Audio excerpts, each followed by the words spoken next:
በድሮ ጊዜ ጎን ለጎን የነበሩ ሁለት ቤተ መቅደሶች ነበሩ።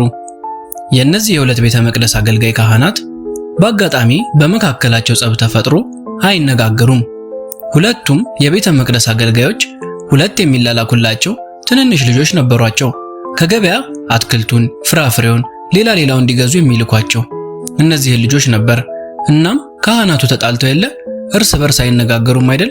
ልጆቹንም እንዳትነጋገሩ ብለዋቸዋል። ልጆቹ ደግሞ ያው ልጆች ናቸው፣ ማውራት ይፈልጋሉ። ደግሞ የተከለከለ ነገር እንዴት እንደሚጥም። ስለዚህ አንድ ቀን አንደኛው ልጅ ሌላኛውን ልጅ እንዲህ ሲል ጠየቀው፣ ወዴት ነው የምትሄደው ሲል ጠየቀው። ያኛውም ልጅ መልሶ ንፋስ ወደ ወሰደኝ ቦታ አለ። እንግዲህ ይሄ ሁለተኛው ልጅ ቤተ መቅደስ ውስጥ መንፈሳዊ ክርክር ሲደረግ የሰማትን መመለሱ ነው። ስነ መለኮት ሲሰማ ስለሚውል በልጅነቱ ፈላስፋ ሆኗል። የመጀመሪያው ልጅ የሚመልሰው ጠፋው። ምን ይበል? ዝም አለ። ያልጠበቀው መልስ ነበራ። በጣም ተናደደ። እናም ደግሞ ተጸጸተ። መምህሬ ተው ሲለኝ እውነትም እነዚህ የሌላኛው ቤተ መቅደስ ሰዎች አደገኞች ናቸው፣ መጥፎዎችም ናቸው።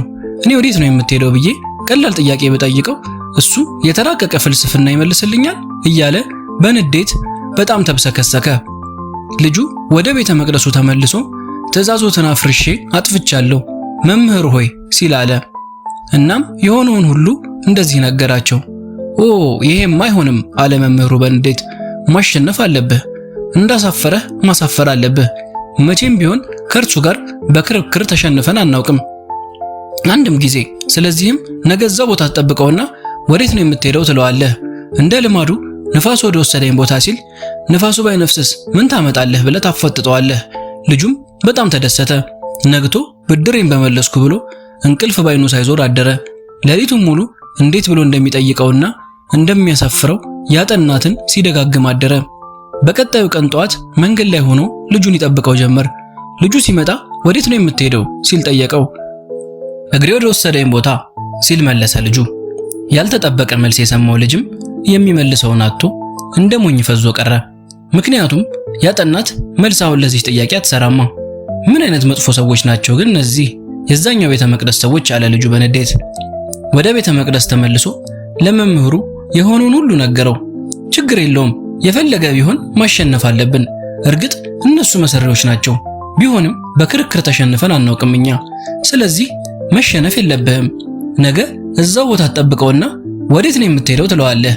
እግሬ ወደ ወሰደኝ ቦታ ሲልህ ወዲያው ቀበልት አድርገህ ሽባ ሆነህ ብትወለድስ ኖሮ በምን ትሄዳለህ ትለዋለህ። አሁን እንዲያ ብለህ ታፋጥጠዋለህ አለ መምህሩ እንጂ መሸነፍማ ፈጽሞ አይታሰብም። በቀጣዩ ቀን እዛው ቦታ መጠበቅ ጀመረ። ልጁ ሲመጣ ወዴት ነው የምትሄደው አለው። ሰላጣ ለመግዛት ወደ ገበያ እየሄድኩ ነው አለ ልጁ። እሺ አሁንስ ምን ይበል? ህይወት እንደዚህ ነች። ጥያቄ አዘጋጅተህ ስትመጣ እሷ ትቀይረዋለች። ሰላጣ ልገዛ ወደ ገበያ እየሄድኩ ነው ትልሃለች። የተዘጋጀ መልስ ለህይወት አይረዳህም። የትላንት መልስ ለዛሬ ዋጋ የለውም። እያንዳንዱን ቅጽበት በጥልቀት እያየህ ለየቅጽበቱ ምላሽን ካልሰጠህ ከህይወት ጋር ትጠጣጣለህ።